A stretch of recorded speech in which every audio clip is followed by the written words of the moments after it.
My name is Elaine Kadaki. I'm on the board with the Huntley Historical Society. And would you introduce yourself, please?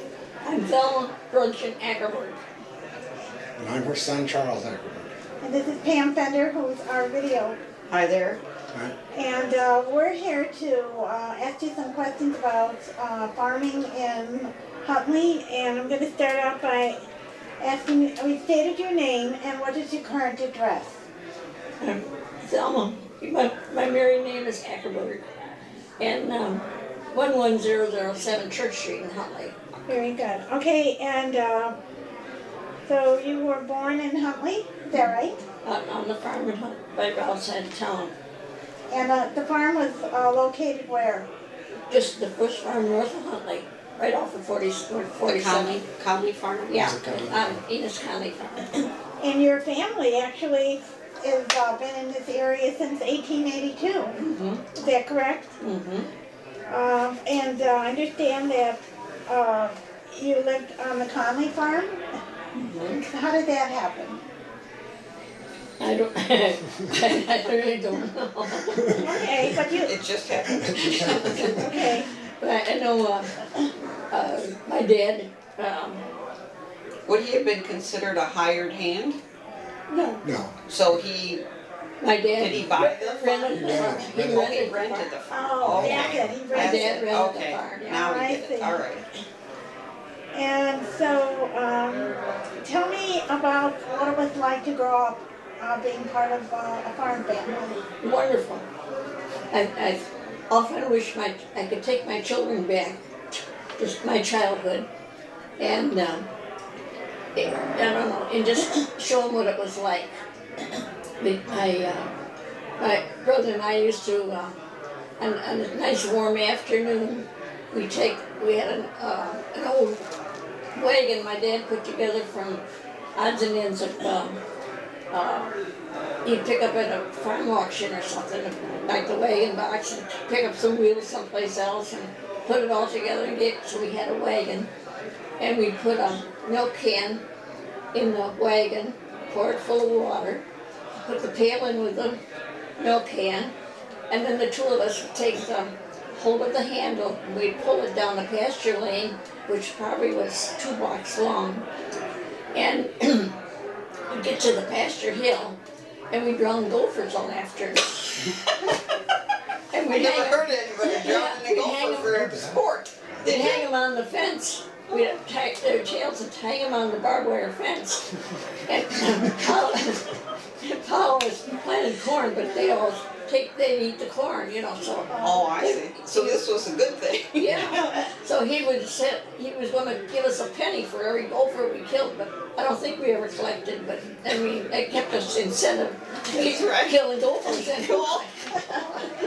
And we Rodent control by children. We played cowboys and Indians, hitting yourself on pretend you were a horse and shooting each other with our fingers or a stick, up and down the pasture hill.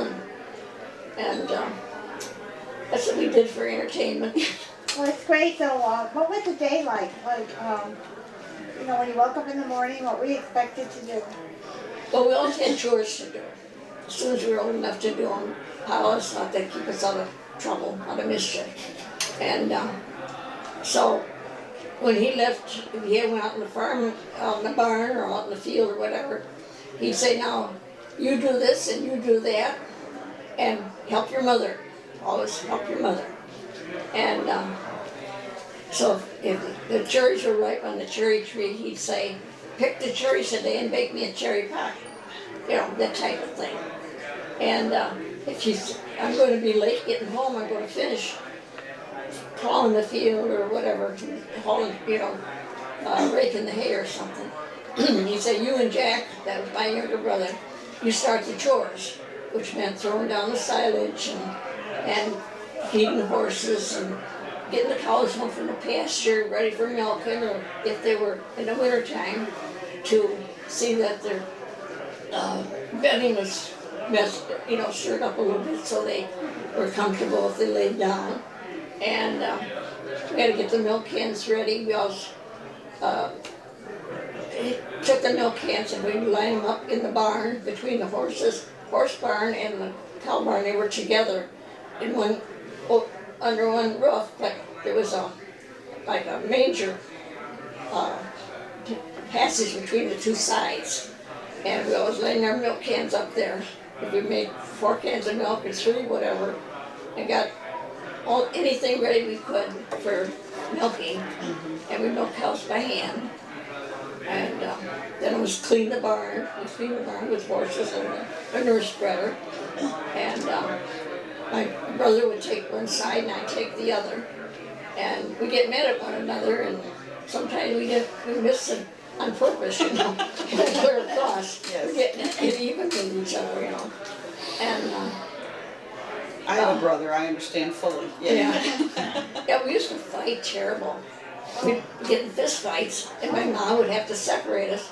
But 2 seconds later, we'd be like a couple little cubs playing together again. You know. And what was your mom and dad's name? My mother's name was Mabel. My dad's name was Bill. And you're a Brunschon.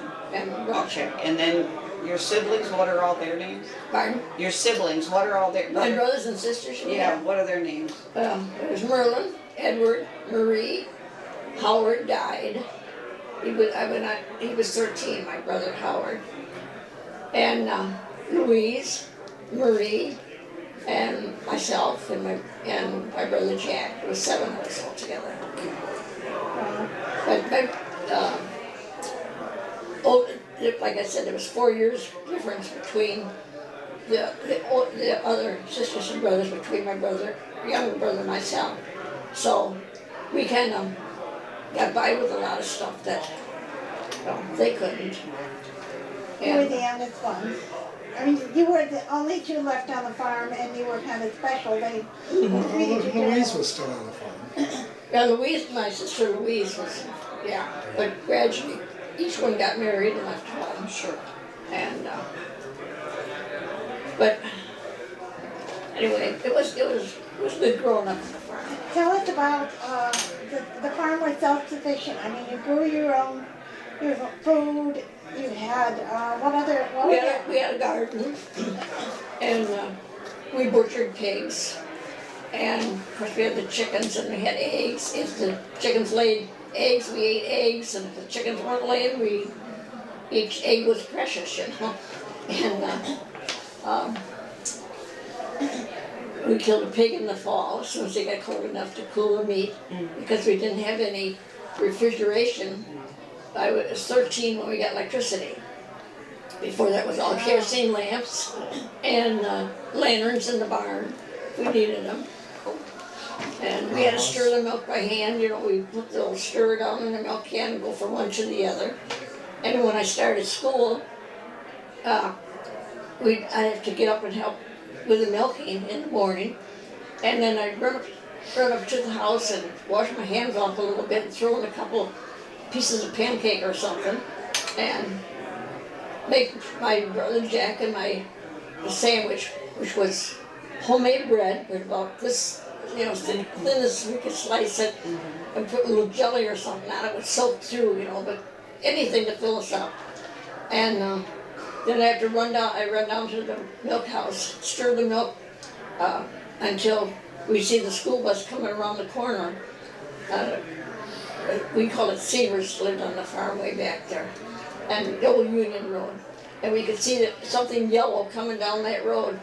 And we'd run like heck down through the front yard, climb through the hole in the fence, run down to the corner to catch the school bus, because it didn't go by the house. If we weren't at the corner, or he didn't see us coming, he just come into town.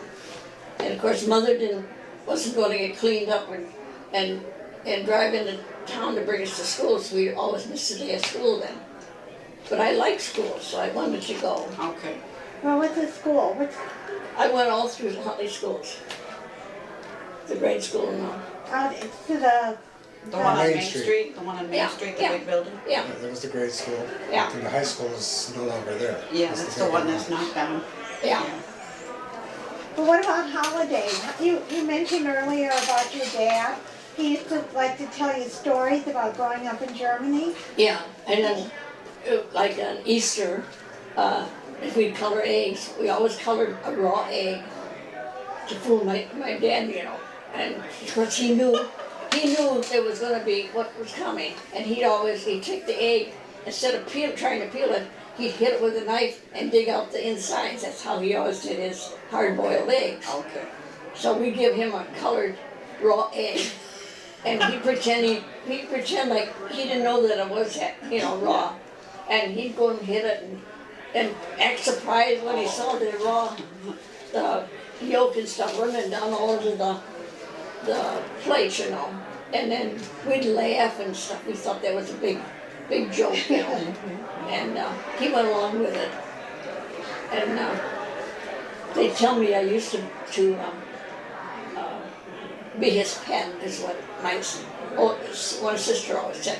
I was his pet because he'd sit at the big kitchen table, and the kitchen is big out on the farm. And he'd sit there with a kerosene lamp at night and on the middle of the kitchen table, and that was our home base. We did our homework there, we colored books there, we would shoot marbles back and forth to each other across the table. The whole mother would sit there and darn socks or stockings and things. It was a kind of a family get-together before it was time to go to bed. And so anyway, then I lost my train of thought. What about or buying things like clothing? How would you do that? The catalog. What kind of, was it Montgomery Ward? Montgomery Ward's, and once in a while Sears. And that was, I think, Pa let Mom ordered twice a year, once in the spring and once in the fall. And if you needed a pair of long underwear, you had to wear long underwear, you had to froze to death. And if you needed that, whoever needed the thing the worst, got it. The rest had to go without. So the next time, Pa would let Ma send an order. And it was usually $20 is what he'd make out the check for. And someplace along the line, there's still his check that he made out, and he handled all the money. The only time my mother had any spending money was if she sold a dozen eggs or chickens. They called it egg money for a reason. Yeah, that was the way they did it then.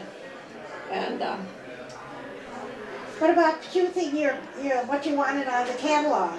well, we like I said, we go through and I want this and I want that and I want this and that and that stuff. Of course, we never got it. Right. But we called it the wish book.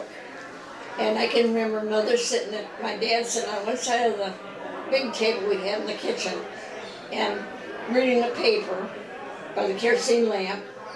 And Ma would sit on the other side, usually darning stockings or sometimes looking through the catalog. And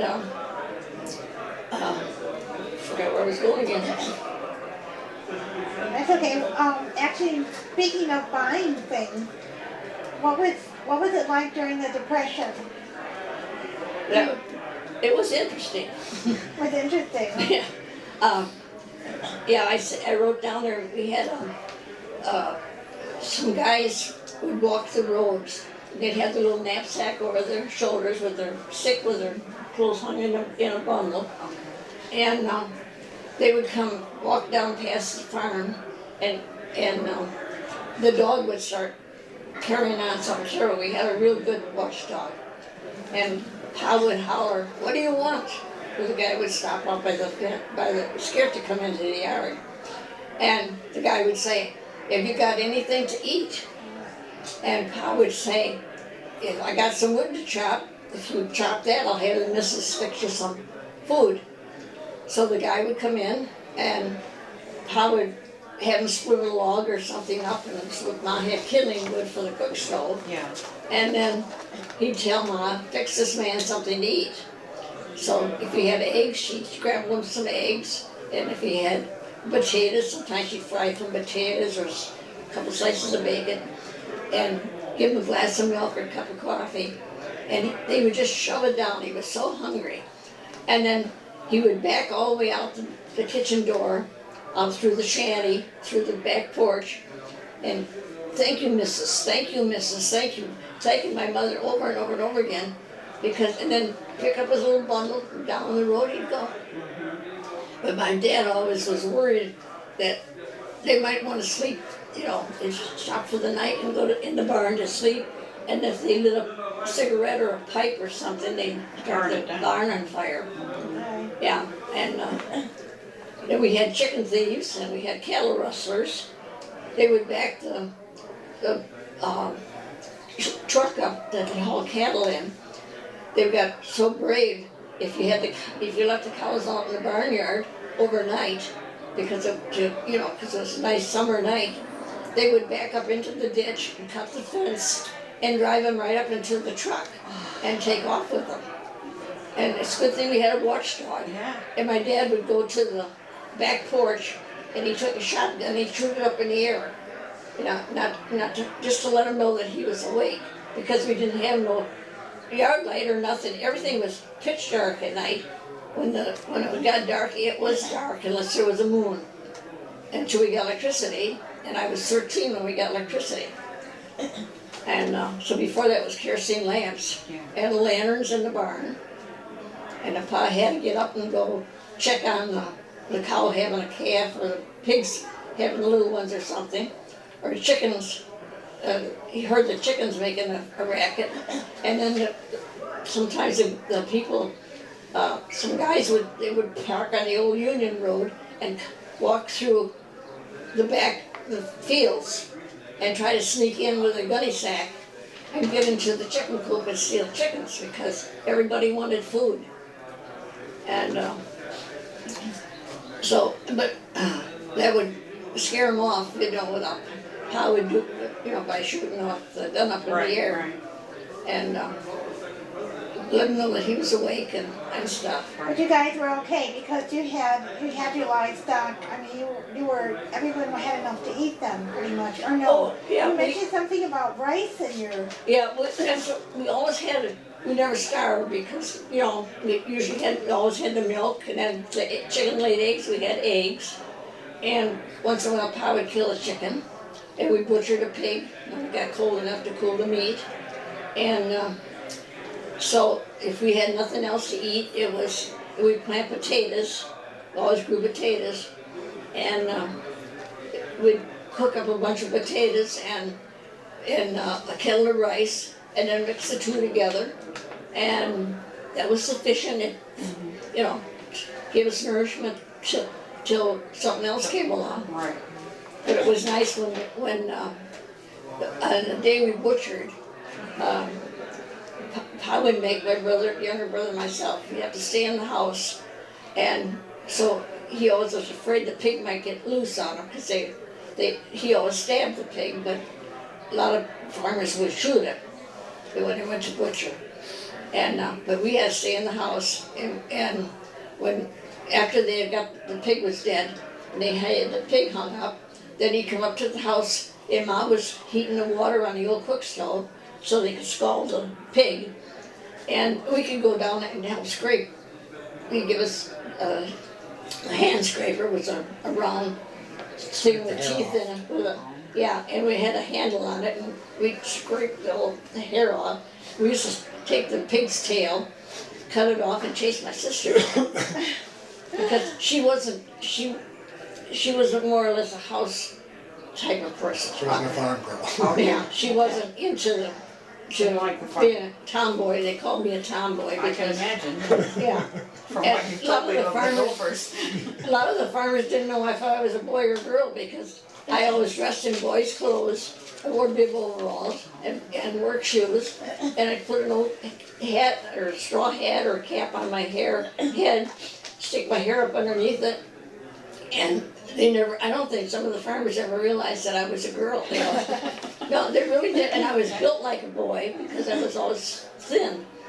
And everybody else in my family was pretty well on the heavy side. And where I came in, I don't know. I always told them they never fed me. That's why I stayed skinny. It sounds like you didn't sit still But to my- eat either. But my pa was worried about me because I stayed thin, and he used to give me cod liver oil. Oh, I hated that. He'd go in the pantry. We had the big pantry on the farm, and he'd come in every noon, and he'd take a tablespoon, and he'd go in the pantry and get this bottle of Cala Royal, and he'd say, Thelma, he always called me Thelma, Thelma, come here. And I had to go in there, and he'd give me this great big tablespoon of Cala Royal. And every noon, because he figured something was wrong with me, because I wasn't getting big and fat like everybody else. Because you were working so hard. Yeah. Okay, so as you grew up, as you got into your teenage years, what kind of fun things or recreation activities? Did you come into town for dances or? Well, we had what they called free shows in the park of town. You had what? Free shows. Oh. When it got dark. Oh, the movies downtown, I remember that, yeah. Right in the park.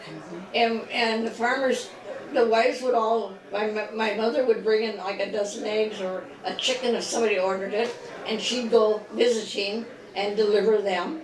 And us kids would all go to the park, and the men would either go to the tavern or hang out in the corner talking to each other, farm talk, you know. And we'd sit there and wait for as soon as it got dark, then the movies, we'd scream and holler and clap because they were starting to show the picture on the movie screen in the park. And we'd sit on the grass, or some of the older people brought chairs, and they showed, it was like a Black Stallion movie or something. And once in a while a cartoon-like type of little thing. And we had, so we sit there and watch that. And then when the show was over, we had to run get to the car, and because Mom would be waiting for us, and then she'd take us home. And then on 4th of July, we'd go to Hampshire. She would crank up the old car, and Pa would either give us, maybe a quarter or something like that for spending money, because all the rides were a nickel. And we'd go to Hampshire, and they would have a parade, maybe something like Huntley has on Memorial Day, and they had a carnival. And we could ride the merry-go-round for a nickel, and, stuff like that. And that was a big thing. And Ma would like to visit with some of her friends, and that was the only time she ever got out of the house to socialize, really, too. And that was our big thing. And then we'd go home tired and exhausted, but happy because that was entertainment. And so outside of free shows and the 4th of July outing, and were you church people? Did you go to church?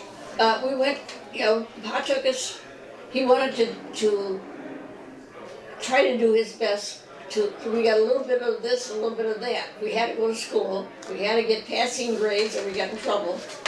And we went to Sunday school at the church, and I went to congregational, and he had Ma take us in on Sunday morning, and so we had a little bit of religion, and we got our schooling, and like I said, we had to have passing grades, and just so we knew you were learning something. And otherwise you wouldn't sign our report card. Oh, okay. Well, I was reading your story. Part of your story is that what made the biggest difference in your life was World War II. Mm-hmm. What happened then? Well, when World War II came, they drew numbers, and they had to publish the numbers in the paper. That was each one. Your draft number. Yeah, your draft number. Yeah. Right. And so so many of the farmers, if they had a son, they were supposed to excuse them if they only had one son, and that would to carry on the family. And so if they got killed, there would be nobody to produce for the family, right. Keep a family going. So they said they weren't going to take the only boy, but they did. They had a quota to fill, and so it didn't make any difference to the draft board. They just right down the list, And then they said they wouldn't pass if they had flat feet, and this was wrong or that was wrong. They took everybody. And so all the farmers' help was gone. The only thing we had was, there was at that time there was a bunch of young guys growing up like in Chicago and stuff, and their parents didn't know what to do with them because, you know, they're that 18 years old or whatever, and out for mischief. That's about the only thing they did, you know. So they put their name on there for the Farm Bureau in Woodstock. They put their son's name down there, and then they would call them up to go to work on the farm. And that's how we got a couple of our hired men, but they were useless. Because they didn't know anything about farming. No, they didn't know They were anything about city kids. farming, and they wouldn't learn. I mean, you could tell them one thing one day, and by the next day they forgot it. And we had one guy that came out, his name was Hugo. My brother now is Hugo, we didn't know. Like it was a horn or something. And the first Sunday he was there, and we were trying to teach him, because he didn't know how to milk a cow, he didn't know how many tits it had or nothing, you know. It was just dumb. And you couldn't tell, he didn't remember anything or didn't want to from one day to the next. And so my brother and I had a lot of fun kidding, you know, playing jokes on him. Yeah. Because it was, you know, we knew things and he didn't know nothing. It was easy pickings. And the first Sunday he was there, his folks came out from Chicago and introduced themselves. They pulled in the yard about 11:30, and of course we had a big Sunday dinner every Sunday. We always ate big dinners, and leftovers for supper. And so I thought they come out to see what kind of people their son was working for, and that sort of thing. So Pa says to Ma, put a couple plates on the table, and we fed them. And so that went over real good. Well, the next Sunday, here they come again, just about dinner time. And the third Sunday it was, they came out, they brought the aunt and uncle along. They wanted to see where they worked, where he worked. Somebody was a pretty good cook. Yeah. So that by that time, my dad got a little bit teed off, and he ordered the whole damn bunch off of the farm. Take your son, good for nothing son with you. What a story. Yeah. Amazing. And that was the end of Hugo. Guess so. Yeah. And then of course my brother and I had to work extra hard, and because we didn't, even if he was useless, there's some things that, you know, you could assign him to do. But it was worth it just to get rid of him, because he was no good. Hugo will go down in history. That's how I met my husband. Oh, well, tell us about that. Yeah. In my winter time we didn't need any help because I milked cows and I worked just like a boy in the farm. And so we didn't need no help come fall after the crops were and everything. So, but during the summer, Pa wanted somebody to help with. My dad he had problems with his legs and feet, and he couldn't help much. And so he decided he needed some summer help. So then he went I think it was a milkman that came and picked up the milk to haul it to town to the factory. And Pa said something to him about having to get some help. So he said, well, there's a farmer a guy on the farm up by Woodstock, and he's got a couple boys that he's looking for something for them to do. And so Pa came in the house and he says to Ma, we're going to take a ride. So Ma drove the car and Pa and her went up to the farm by Woodstock where my husband's family lived. And my husband was 20, I was 16 at that time. And so he hired my husband to come to work at our place. Okay. So that's how I met my husband. And of course, after I was in that boy crazy stage, you know. I was gonna say, someone figured out you were a girl somewhere along the way. and I wanted to, you know, instead of doing my work, I was paying attention to him. So Pa thought, this ain't never gonna work out. Something's gotta be done. I gotta separate them two. So he told the neighbor guy, when Husky lived back in the field by our place. So he was looking for help.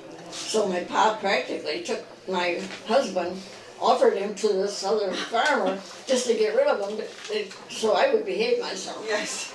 Because I was kind of a boy crazy little brat, you know.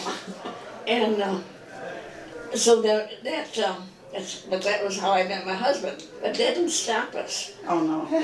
He would. The farms were too close. When I'd go to town on free show nights with my mother, then he would come to town and drive around and around the town, and I would recognize his car.